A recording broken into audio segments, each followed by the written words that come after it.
All right, guys, now that you've learned how to share your story and you've written that out and you've practiced, now I want to lay out to you how to share God's story.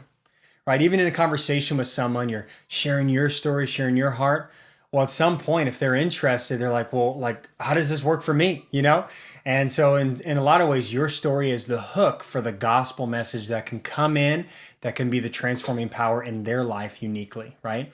So when it comes to the gospel message, I think of this story. I was in the Philippines one time, and it's a predominantly culturally Catholic nation. A lot of people know about God, but don't really know him personally. And there's this one time where I was in a taxi and I saw a cross dangling from the mirror of this taxi driver. So I asked him, I said, hey, do you know what this cross means? Just striking up a conversation. And he says, yeah, Jesus died. And then I said, yeah. And I said, yeah, do you know why he had to die? And he said, oh, for sin. And, I'm like, yep. And I go, do you know why he had to die for your sin? And he didn't know. And I realized a lot of people, even me growing up in and around the church, don't know actually the answer to that third question. Some people don't even know the answer to the second question. So today I want to lay out for you 4 parts of the gospel message that will, one, help you understand it in a deeper level. And also from there, you'll be able to communicate this simply and in a conversational way with someone else, okay? And if you want to look up some Bible examples of this, Acts 2, Acts 17. There's several examples of people sharing the gospel that you can dive in on, but I want to give you this version here today, okay? So number 1 is creation, okay? And again, you're doing this in a conversational way, so you're maybe not going 1, 2, 3, 4, but I'm going to lay it out that way. And internally, a lot of people are asking the question, why am I here? Where did I come from? What's my purpose, right?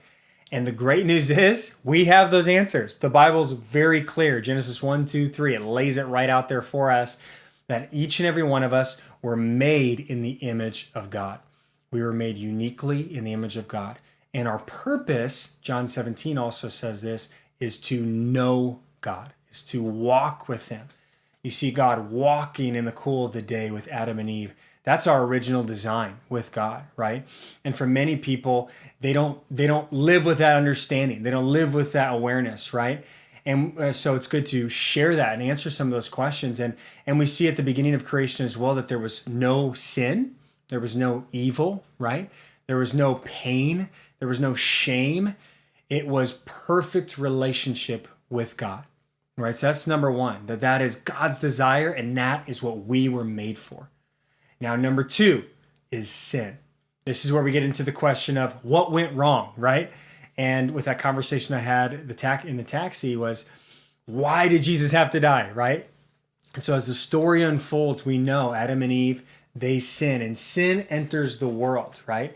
And it wasn't just individually, it entered the whole world. So all of a sudden now there's wars in the earth, there's famine, there's the effects of sin on the earth, there's sickness and disease, and there's pain, and there's injustices, and there's all these evil things, right? This is the effects of sin in the world, right? And the Bible is also very clear that each one of us have partaken in sin, right? Sometimes you ask people in a conversation, hey, do you think you're a good person? And a lot of people are like, yeah, I feel like I'm a good person. I give some money to the homeless guy, and I do this and that, right? But then you could ask another question and say, hey, are you a perfect person? And almost no one would say, I'm a perfect person, right? And that's where the Bible says, even our best works, our good works, are like filthy rags compared to perfection, compared to God's standard, which is perfection. And so Romans 3:23 says, all have sinned and fallen short of the glory of God. We've all blown it. We've all made mistakes. We've all done things that we regret and wish we didn't do, right? And because of that, Romans 6 talks about that the wages of sin, the punishment of sin, is death. So because of our sin, we actually deserve to die. That's our just punishment, right?